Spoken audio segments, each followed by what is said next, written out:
Hi guys, so as requested by some of my few viewers, some people wanted an in-depth HESI video, which I also said I would do because I know there's a lot of HESI videos on YouTube, but they're like 2 years old, 3 years old, and when I was studying for my HESI, I had a hard time just finding resources in general. So I'll start off with in my last video I talked about the 4 books that I used, and in that video someone asked me about the chemistry portion. So the chemistry portion is about 10 pages long. It does come with practice questions, which is really good. It comes with 17 practice questions, and this is coming from the original HESI book, like the people who make the test. I didn't have to take the chemistry portion, so I didn't really, I didn't study it. Let me look in this book. This book comes with these sections. I don't know if it focused. Okay, it comes with math, grammar, biology, reading, vocab. Sorry. Okay.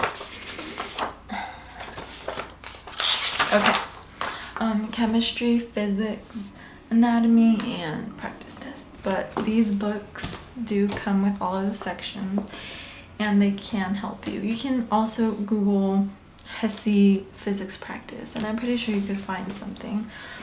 So, as mentioned in my other video, I think in my description, I did get a 93 on my HESI. It took me 4 tries to get that, and I got 100 on the anatomy portion. So, I studied a lot of anatomy to get that grade. So, I took Anatomy 201 and 202 my freshman year, and I retook both anatomies this summer, which I think really helped me since I tested maybe like 2 weeks ago, and I took my classes in July/August, so that was a great refresher. If you don't have the opportunity to retake it, I mean, I had to retake it because I had a B and I wanted to increase my GPA. I would say just Google the information, which is part of what I had to do. You have to go out of your way to kind of like teach yourself. So I'm going to show you my notes and how I studied for the HESI. So what I did is I broke down each system of the body. So I would take notes on the nervous system, muscular system, cardiovascular system, digestive system, integumentary system, and then I kind of went into depth. I also have to do my notes in color or I just can't focus, so if you can't read these, I'm sorry. So I started off with this. So as you can see, this is the cranial cavity. Where is it? It's in the brain. The spinal cavity, spinal cord, it extends from the brainstem. The thoracic cavity contains the lungs, heart, and large blood vessels. And I just noticed my hair. I'm sorry, guys. Every time I film, I look unfinished, and the reason is because I'm hurrying up to film this video because I'm actually giving away my HESI books this weekend. And I go home today, so I have to pack, and I just got out of the shower and I was like, okay, I'll do my makeup fast and just put my hair in a ponytail, but whatever. Okay, so I listed each of the body cavities, so cranial, spinal, thoracic, abdominal, and the pelvic, and I listed the organs in there. But just know where your organs are. Also be familiar where your bones are. You don't have to memorize everything. So I started off with the heart. I did 3 layers of the heart, which are the epicardium, myocardium, and endocardium, and you can just do endless Google research on that. Okay. Also, there is a heart, and to help me understand the flow, veins carry blood to the heart arteries carry blood away. So the superior and inferior vena cava, they drain the blood and they take it to your heart. And arteries such as the aortic artery, they carry blood to your limbs. I also talked about SA node and AV nodes, which are important. So make sure you Google that, or if you have an anatomy textbook or old notes, anything can help. Then I began talking about blood vessels. So I described the lumen. I wrote that blood vessels are lined with endothelium. I defined arteries, and then I wrote that arteries have the highest pressure because you're pumping out to your blood, so you need your blood. You're pumping out all this blood to your body, so you need high pressure to be able to like send it to your legs, like from here to the rest of your body.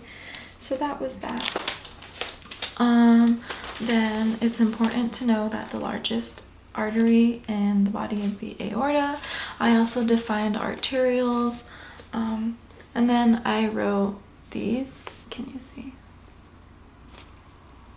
Okay, so I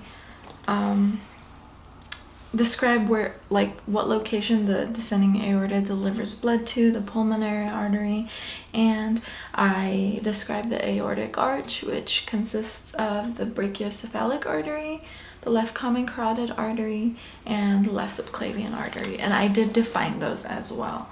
So what I mean by definition is write down their function. So for left subclavian artery, I wrote down carries blood to the left arm, which is helpful because you don't know if they'll ask you, I don't know, what artery supplies blood to your head or something like that. So you have to know your arteries. Then I wrote kind of like the pathway of blood. So it's artery, arterial. This is really bothering me. Sorry. Okay, so it's artery, arterial, capillary, where the gas exchange occurs, venial, and then veins. So just did it like that in green. Then I defined blood vessels, I defined venules, and then let's see, I defined capillaries. Then I moved on to blood, another section. I described the types of erythrocytes, hemoglobin and its purpose, characteristics of red blood cells, characteristics of white blood cells, and I defined the functions for all of them. I defined platelets, plasma, and then I began studying the cardiac cycle. Okay, so what I did is I wrote what happens in systole and what happens in diastole. I don't know if you guys will understand my images, but let me see. These ones, maybe you guys can like pause it and see. So basically, during systole, what is it? What did I write? The contraction occurs and it's what's pushing blood outside of the chamber, and diastole causes relaxation, which causes the chamber to expand. Then I wrote out specifically what happens in each step. So atrial systole, ventricular systole, the relaxation phase, and the refilling phase.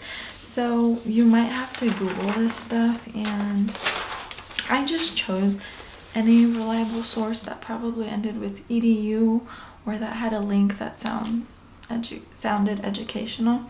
Then I went on to atrial diastole, atrial systole, and ventricular diastole. I also wrote that a normal heart pumps 5 liters of blood while you're resting. Then I moved on to the respiratory system. So what does the respiratory system do? The functions of the upper respiratory tract and your lower respiratory tract. I defined the nose and its function, the pharynx, the nasopharynx, the oropharynx. It's good to distinguish all of these pharynxes from each other. The laryngopharynx, whatever it's called. Then I defined the trachea, the larynx, and another thing that I highlighted was the larynx is also your voice box, which you may know, but I got it confused. Then I went on to the lower respiratory system, where I talked about the trachea. The trachea contains goblet cells, and these goblet cells produce mucus, and it also has cilia. I described bronchi. There's 3 types of bronchi that you need to look up. Primary, secondary, and tertiary. And this isn't stuff that's like guaranteed to be on the test. This is an overall study that I did for anatomy that I think really helped me get 100. You have to go over everything, guys. Then I defined the bronchioles, terminal bronchioles, and the alveoli. Okay, make sure you know the types of pleura, the lobes of the lungs, and the diaphragm when it's resting and contracting. That's also really important. Google about internal intercostal muscles, inhalation, exhalation. You need to learn tidal volume and vital capacity, just what they mean. Then I went on to the skeletal system. I talked about the functions, determine what is the axial skeletal system and what is part of the appendicular. Then I defined bones, bone matrix, osteocytes, osteoblasts, and osteoclasts. I went through and defined each layer of the bone. I just said the periosteum is the outermost layer. It's made up of connective tissue and contains collagen fibers. So cortical bone is known as compact bone, So make sure you do your study on compact bones and trabeculae, which is also known as cancellous bone. Then I talked about the medullary cavity, its function, and then it's important to know that red bone marrow is found in the medullary cavity. I'm sorry, guys. It's early. I haven't had my coffee. Okay. A red bone marrow is found in the medullary cavity. Okay. Know what hematopoiesis is and differentiate that with erythropoiesis. Then calcification, and then long bones, I split it up again. So I drew out the epiphysis, which is the ends of your bones, and the diaphysis is the shaft. I described short bones, flat bones, so just go over every type of bones, flat bones, and also know what kind of bones fit into these categories. Irregular bones, sesamoid bones, and another thing that I did that really helped me. So I said bones of the ... ear, and the bones of the ear are ossicles, malleus, incus, and stapes. So I did that. I just Googled this. Then bones of the ear, bones of the hand, and bones of the feet. So I moved on to the skull and the vertebrae. I went through, I talked about the sternum, how many ribs we have, true ribs, false ribs. I also went over the types of joints.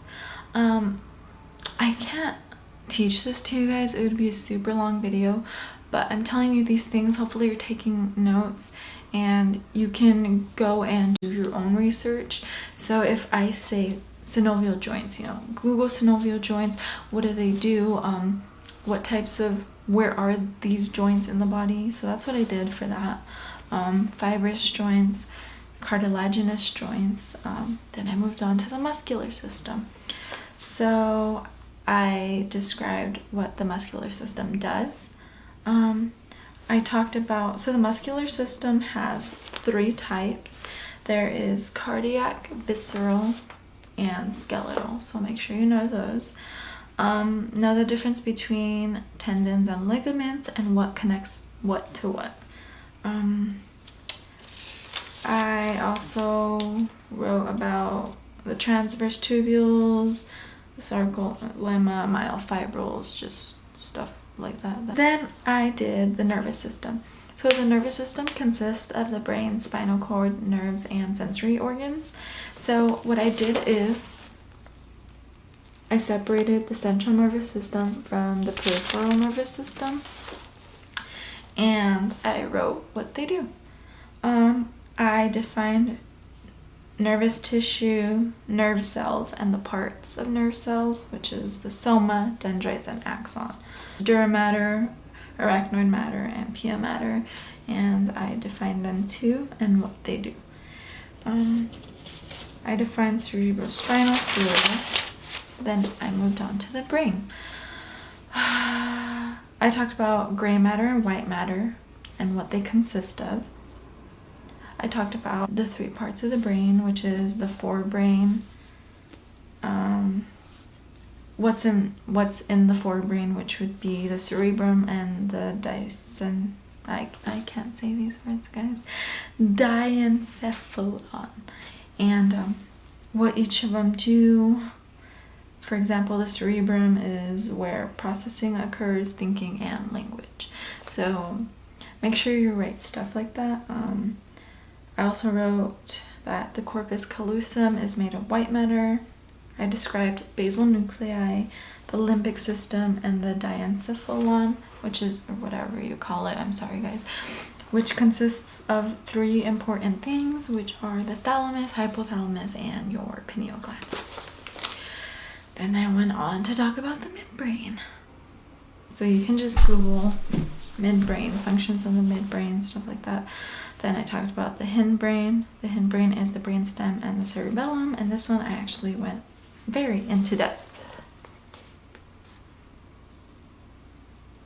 Okay, so for example, the brainstem has the medulla oblongata, and I wrote the functions of that, or what it controls. So the medulla oblongata is made of white matter. It controls blood pressure, sneezing, coughing, vomiting, heart rate, breathing, hiccups, swallowing, and your gag reflex. The brainstem also has the pons, and I wrote what it does. It transports signals to and from the cerebellum. So make sure you go into detail when you do this.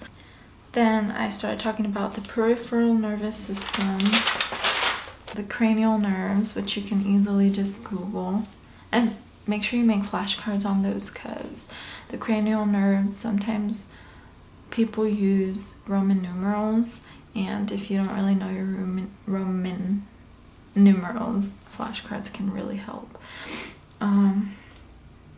Then so the peripheral nervous system consists of the somatic and autonomic nervous system, and I further split that.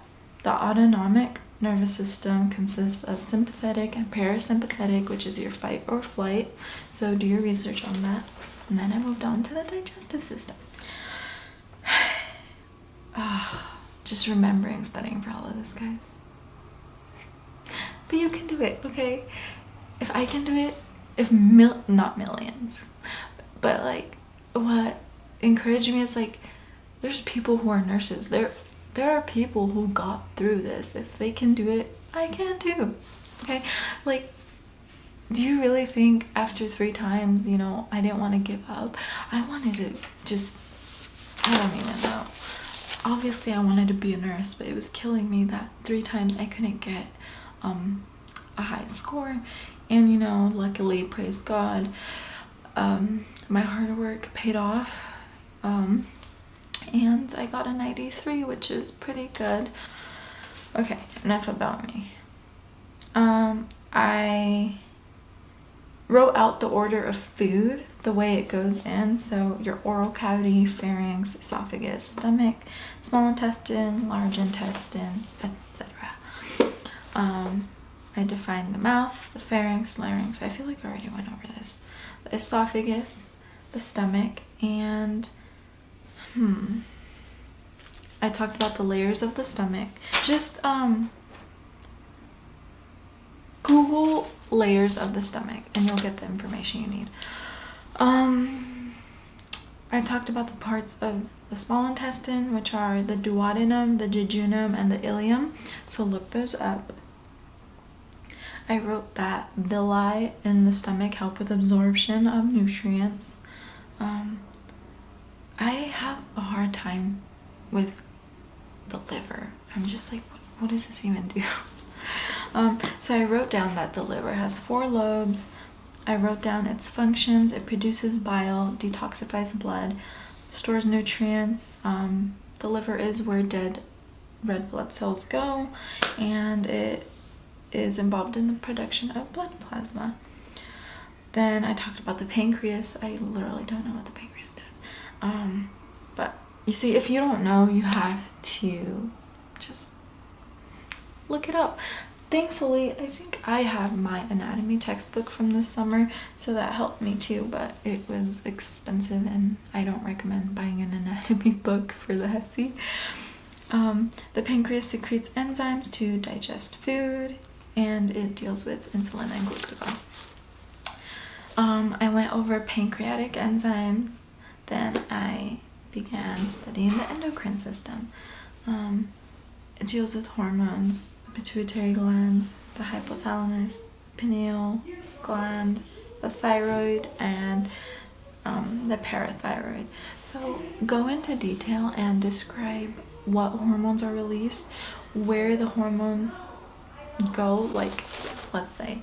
So if oxytocin is released while you're giving birth, it'll go from someplace here. It'll go from your neurohypophysis to your reproductive organs. So make sure you know that. Go into depth with the adrenal cortex. So there's 3 layers: zona glomerulosa, fasciculata, and reticularis. Study the adrenal medulla, what hormones they release, how they help the body, the testes, the ovaries, and then go over the reproductive system. Sorry guys, I had a phone call. Okay, the male reproductive system. The male gametes, which are sperm. Look at the female sexual reproduction cycle. So the ovules and the eggs, the reproductive organs, which are gonads and ovaries. Study the follicles and oocytes, I'm not sure. And when fertilization happens. I also described fertilized eggs, which are zygotes, and they implant themselves in the uterine lining. I described the placenta, what it's made from, and the purpose. Okay, so once again, I reviewed the cerebellum, cerebrum, and the brainstem. I made a small, messy list about the cranial nerves, and I just do small definitions because I feel like keywords help me better on exams. So an example is, I'll do something like the glossopharyngeal nerve, which is the 9th cranial nerve.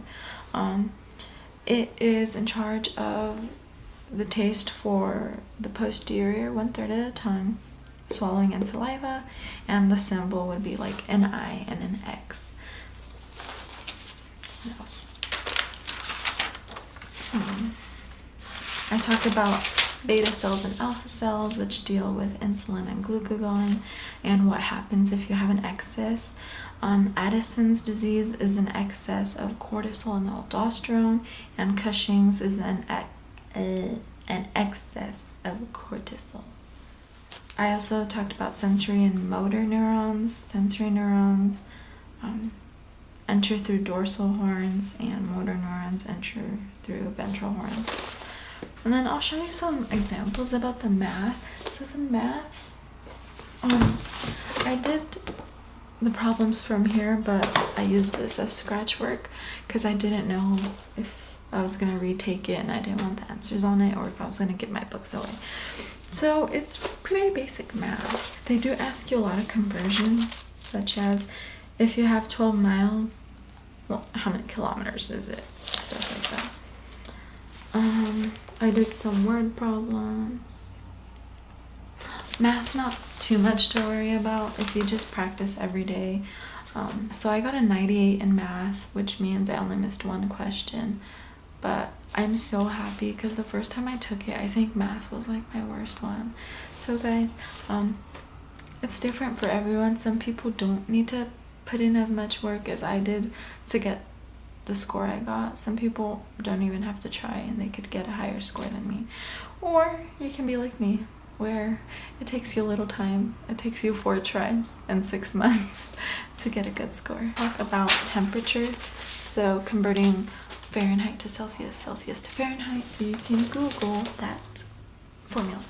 Another helpful thing I want to say, out of all the times I took my HESI, they always give you an online review packet, and it's based on the stuff you got wrong. They don't really tell you what you got wrong, but it helps you. So this one talks about the circulatory system, and it goes into depth. This one talked about the brain. It explained gray matter, stuff like that. Yeah, I had a lot of papers because the girl was struggling with this. They gave me information on afferent neurons and motor neurons. I'm also really bad with the ear and eyes, so they gave me information on that. So if you don't get the score you want the first time, it's okay. They'll give you some review stuff and hopefully you can get a better score the second time. So these help you. What I did is I googled the conversions and I just wrote them all out. So like this one, a gallon. So a gallon is 4 quarts. And then I wrote 4 quarts, and a gallon is also 8 pints, and a gallon is also 128 ounces. Another way you can think of this is, okay, 1 gallon, 8 pints. There are 2 cups in 1 pint. So 1 cup is 8 ounces. So 2 cups would be 16. So you have 8 pints. Let me see if I made it right. So I think it would be 16 times 8. So that's another thing I did. Yeah, and you get 128. So that should help you with the ounces. So if you don't memorize all of them, memorizing some of them can help you work your way out, but you really have to think about it.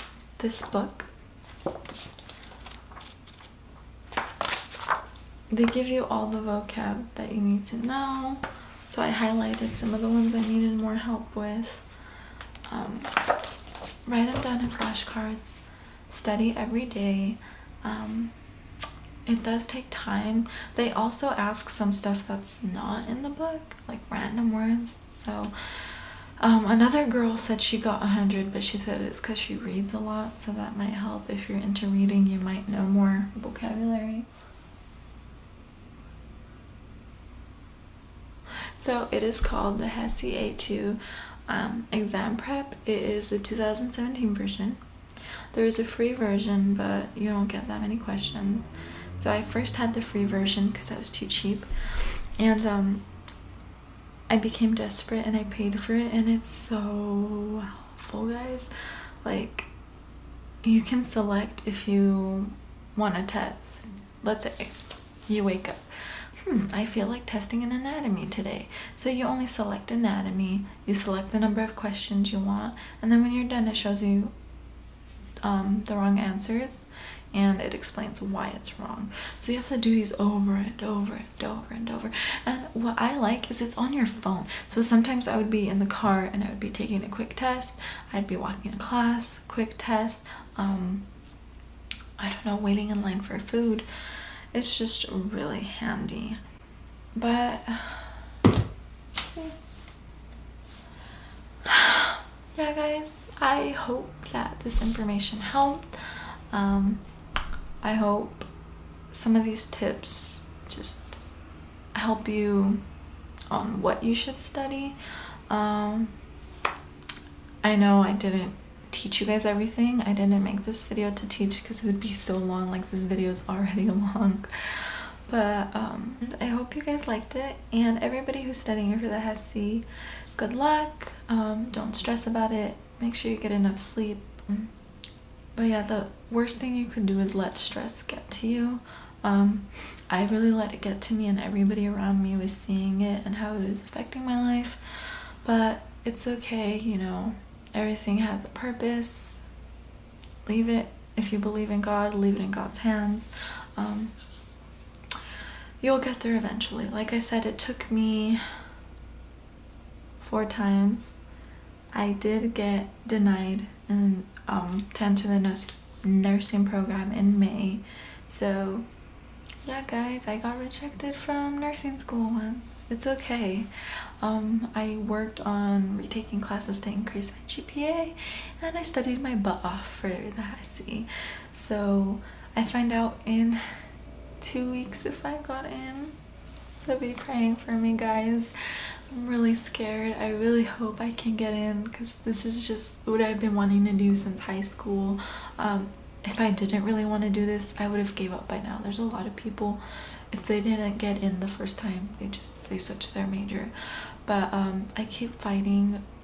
Luckily I have a great support system, so that's also important. My parents support me all the time, my boyfriend, my friends, my cousins. That's really important, because if it weren't for them, I probably would have given up by now. But yeah, don't stress about it. Study, don't cram, study, space it out. So like I said, I was on and off studying for 6 months, but I was hard studying for 3 weeks before my HESI. And I was like hard studying. Like, I would wake up at 7 in the morning because I have evening class, and I would study all day till like 5 o'clock. And then at night, maybe I would take like practice quizzes. So you have to put in the time and the dedication, and I promise it'll pay off. But yeah, guys, I hope this helped. If you still have more questions, feel free to comment down below and I'll try to answer them. The websites. Basically, any website. If you just Google HESI practice, I used all of those. I think I've gone through everything on Google. There's nothing specific. I don't know. I would only use it for anatomy and maybe grammar. But yeah, try at least 5 different HESI websites and their tests. See which one you like the most. But like I said, all you have to do is type in Google, let's say, HESI anatomy practice quiz, and you'll get pages. HESI grammar practice quiz, and just stuff like that. So yeah, guys, I hope you guys liked this video. I hope it was helpful, and it's time to start my day. And it's 12:06. I haven't ate. I'm sad. Alrighty, bye guys.